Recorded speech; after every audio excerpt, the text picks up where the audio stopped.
Hello mommies, hello everyone. तो आज हम बात करने वाले हैं पोस्ट नेटल केयर के बारे में। तो पहले जान लेते हैं पोस्ट नेटल केयर होती क्या है।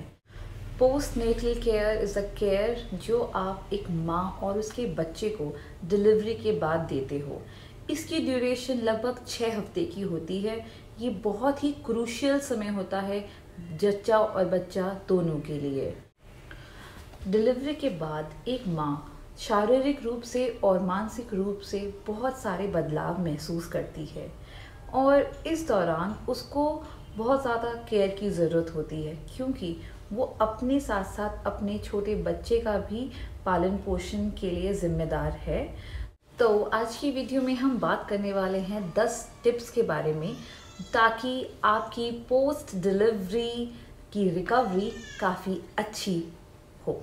तो आइए अब हम उन 10 चीज़ों के बारे में जानते हैं जो डिलीवरी के बाद मदर की अच्छी केयर में हेल्पफुल होंगे। सबसे पहले रेस्ट एंड सीक हेल्प। आपको डिलीवरी के बाद आराम की बहुत ज़रूरत है। कई बार देखा गया है कि नॉर्मल डिलीवरी या सी सेक्शन के बाद हमें लगता है हम कंप्लीटली फिट एंड फाइन हैं और हम अपने सारे काम कर सकते हैं, बट नहीं, अभी अभी आप एक नन्ही सी जान को इस दुनिया में लेके आए हो। तो इट्स वेरी इम्पॉर्टेंट कि आप जितना हो सके उतना रेस्ट करें और साथ ही बिल्कुल मत शर्माएं किसी से भी, आपके घर में परिवार में जो भी कोई है, दोस्त, अपने लिए और अपने बच्चे के देखभाल के लिए हेल्प मांगने में।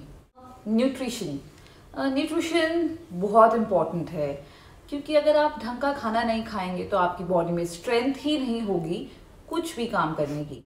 प्रेगनेंसी के दौरान वैसे भी आपकी कैलोरी इंटेक थोड़ी ज़्यादा थी, पर यहाँ डिलीवरी के बाद आपकी कैलोरी इंटेक थोड़ी और बढ़ जाएगी, क्योंकि अब आप अपने बच्चे को ब्रेस्ट फीड भी कर रहे हैं। वैसे माना जाता है कि लगभग 3000 कैलोरी इंटेक हमारा होना चाहिए डिलीवरी के बाद। इसमें आपको कुछ चीज़ों का ध्यान रखना है।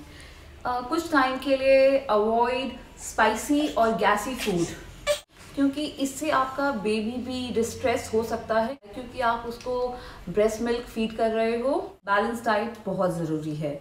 इससे आपकी बॉडी में जो स्ट्रेंथ लूज करा है वो रीगेन होने में आपको हेल्प होती है।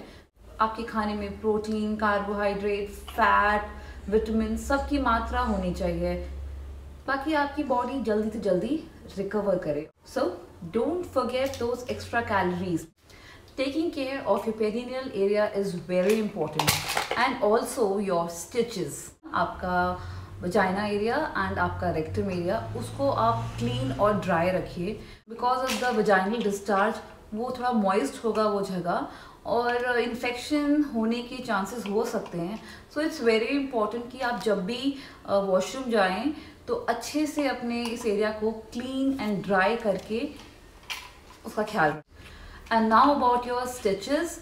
डॉक्टर आपको कुछ ना कुछ एडवाइस देंगे अपने स्टिचेस का ख्याल करने के लिए। अगर आपका सी सेक्शन हुआ है या वजाइनल डिलीवरी हुई है तो उन चीज़ों को ज़रूर सुनिए। Breast care. Now that you are feeding your little one, तो आपने देखा होगा आपके ब्रेस्ट काफ़ी हैवी हो गए होंगे और थोड़े टेंडर फील कर रहे होंगे। ब्रेस्ट केयर भी बहुत ज़रूरी है। तो जब भी आप अपने बच्चे को दूध पिलाएं, दूध पिलाने से पहले और दूध पिलाने के बाद अपने ब्रेस्ट को, स्पेशली अपने निप्पल के एरिया को आप अच्छे से कपड़े को गर्म पानी में डुबो के उसको क्लीन करें और फिर ड्राई करें, ताकि आपके यहाँ कोई इन्फेक्शन ना हो।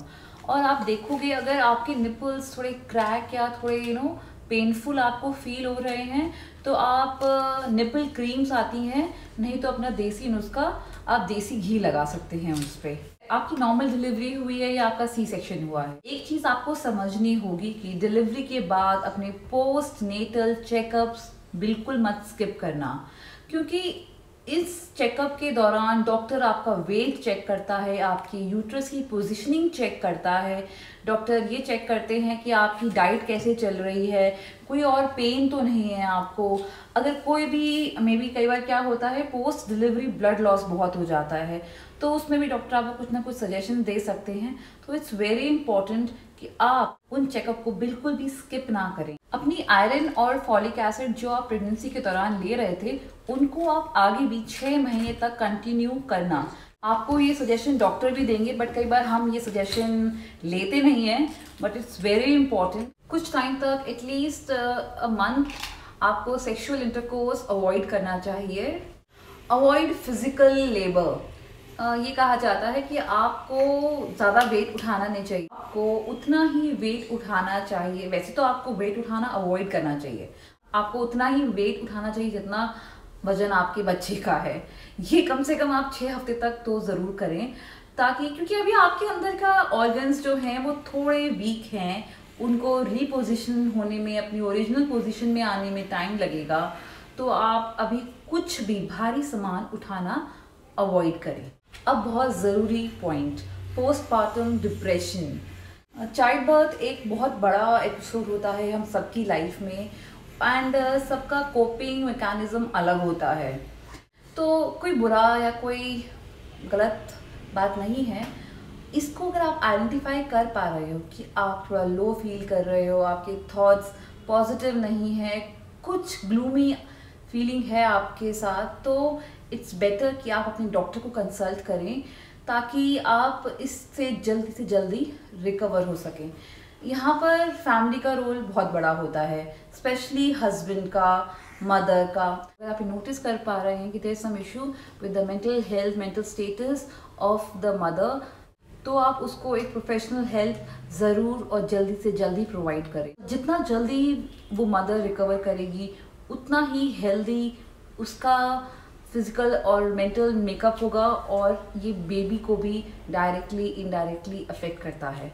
Finally, stay away from taboos. During the pregnancy, after the pregnancy इतना कुछ होता है जो हमें सोसाइटी, हमारा कल्चर, हमारी दादी नानी के नुस्खे सब बताते हैं। तो कई बार वो हेल्पफुल होता है, कई बार वो बहुत ही इलॉजिकल और कंफ्यूजिंग होता है कि मैं जो कर रही हूँ वो सही है भी या नहीं। तो इस कंफ्यूजन को ध्यान में रखते हुए आप अपने डॉक्टर की सुनो। डॉक्टर आपको जो एडवाइस कर रहे हैं, लिसन टू हिम और her and follow it. I hope आपको ये इन्फॉर्मेशन इन्फॉर्मेटिव लगी होगी। तो ये 10 पॉइंट को ज़रूर ध्यान में रखना, और इस वीडियो को लाइक, शेयर और सब्सक्राइब ज़रूर करना हमारे चैनल को, boss babies. Bye Kaira. Okay, see you next time. Bye bye.